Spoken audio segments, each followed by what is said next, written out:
reviens un peu sur cette partie que vous aviez mis au conditionnel. La question des fosses communes.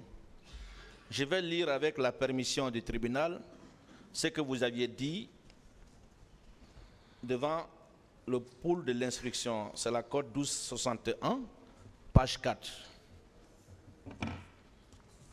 Je dois aussi souligner qu'il y a eu de nombreux morts et même des fosses communes qui ont été préparées nuitamment lorsque les autorités ont compris que la communauté internationale s'était saisie du problème.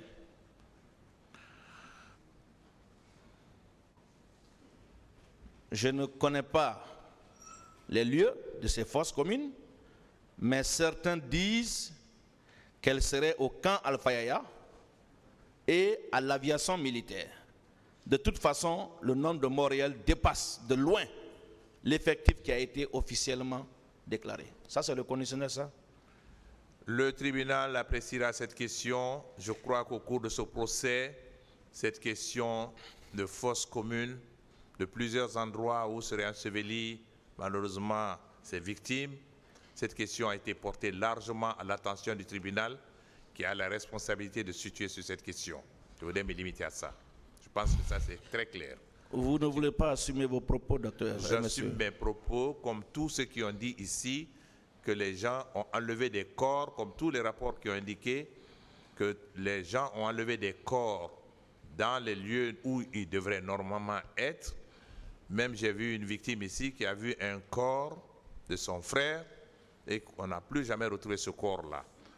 Le jour où le tribunal trouvera la solution à ces questions des corps qui ont disparu, cela nous permettra de savoir où sont partis ces corps, si c'est dans la mer ou si c'est dans les fosses communes. C'est une question qui revient au tribunal. Cette question est importante. Je m'arrêterai là et je m'en remets au tribunal. Monsieur le Premier ministre, j'ai envie que vous m'aidiez davantage à amener le tribunal et le parquet d'ailleurs qui vous adore, hein, à vous croire davantage. Vous aviez fait des déclarations ici que je trouve contraires aux déclarations de Toumba, aux déclarations même de ses avocats et même d'autres personnes qui ont comparu avant vous. Je ne dis pas qu'ils disent la vérité, mais j'ai envie que vous ameniez le tribunal à accorder davantage de crédit à ce que vous dites. Vous dites que le commandant Toumba n'était pas armé. Tout à l'heure, mon confrère vous a posé la question pour dire que Toumba a dit ici qu'il se promène toujours avec son fusil, bon, c'est pas son pistolet code 44. Il a dit, et je le dis sous le contrôle du tribunal, son avocat, le Baobab national, Maître Paul Yomba Kourma. Pas de nom, s'il vous plaît. Je vous remercie, Monsieur le Président. Maître Paul Yomba Kourma, le doyen Yomba Kourma, a aussi dit que son client est sorti lourdement armé. Lourdement armé. Je le dis sous son contrôle aussi. Attention. Le jour où vous étiez en train d'interroger... S'il vous plaît. Le jour où vous étiez en train d'interroger... S'il vous plaît, maître, s'il vous plaît. S'il vous plaît. C'est pourquoi je savais que ça pouvait arriver. Voilà. Donc, posez les questions, s'il vous plaît, à la partie civile. Merci, Monsieur le Président, mais je veux rappeler ce qui a été dit ici. Des commentaires comme ça, s'il vous plaît. Voilà, débarrassez-vous, posez des questions. Alors, Monsieur le ministre, à l'occasion de l'interrogatoire du capitaine Moussa Dadis ici, il lui a été demandé pourquoi vous aviez envoyé Marcel derrière Toumba pour l'éliminer. Parce que Toumba était sorti lourdement armé. Il se trouve que vos déclarations ici sont, à ma connaissance, en contradiction avec ces propos. Qu'en pensez-vous? Mais je pense que la réponse, c'est déjà dans ce qui vient de se passer tout à l'heure. Je ne voudrais pas revenir sur ça. Le président a rappelé à l'ordre, mais je ne l'ai pas vu lourdement armé. S'il avait des armes cachées, peut-être. Je passe. Je ne l'ai pas vu lourdement armé. Je passe. J'ai relevé quand même une contradiction entre vos déclarations, une déclaration d'hier et une autre de ce matin. Hier, vous aviez déclaré, les vidéos existent et le tribunal même peut se reporter sur les vidéos de l'audience d'hier, que lors du trajet, Sidia a échangé avec le commandant Toumba qui lui a posé la question « Ah, vous êtes médecin ?» Vous vous rappelez?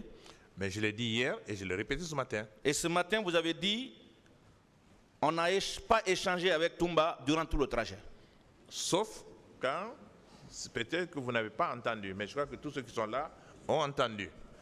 Silence dans la salle. Maître, je vois le murmure de la salle vous désapprouve.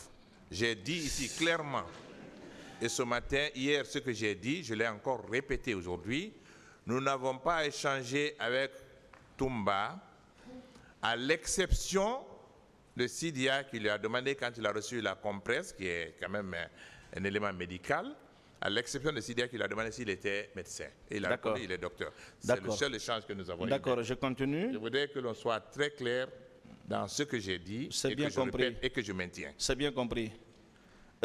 Parlons du rapport de la commission d'enquête internationale.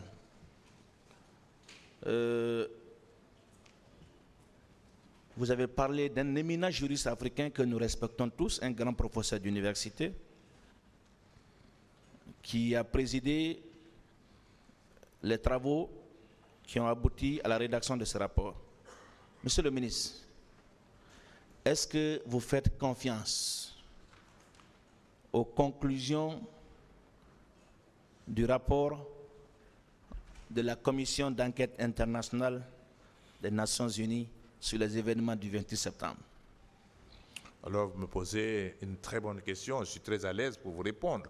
Allez-y. Maître. Et cette personnalité n'était pas la seule personne qui est venue ici. Dans ce groupe-là, il y avait une dame qui d'ailleurs est devenue sous-secrétaire général des Nations Unies chargée des violences faites aux femmes. Les années d'après, quand je travaillais aux Nations Unies, je l'ai vue plusieurs fois et elle me parlait toujours de leur visite à Conakry à l'occasion de cette enquête. Cette mission a été mise sur pied par le secrétaire général avec des experts dont la moralité, l'expertise, le professionnalisme, comme on le fait toujours, sont bien reconnus. Mohamed Bejaoui est un juge reconnu qui a servi plus de 9 ans à la Cour internationale de justice de La Haye. Le rapport qu'il a présenté, je lui fais confiance à 100%. Très bien. Je le dis en toute vérité. Très bien. Merci, monsieur le ministre. Je vais, avec la permission du tribunal, lire la page 34, le paragraphe 149 de ce rapport. 2 civils, l'un sierra-léonais et l'autre guinéen, qui ont été arrêtés par les gendarmes du commandant Tchegboro, ont été entendus par la commission. Ils affirment avoir été recrutés par un militant proche d'un leader politique pour, moyennant paiement, se rendre au stade le 28 septembre en uniforme des bérets rouges et avec des armes. Qu'en dites-vous? Bon, c'est contenu dans le rapport. Ce sont leurs rapports. Est-ce que ce rapport n'incrimine pas, d'une part, les leaders politiques impliqués dans l'organisation de la manifestation du 28 septembre?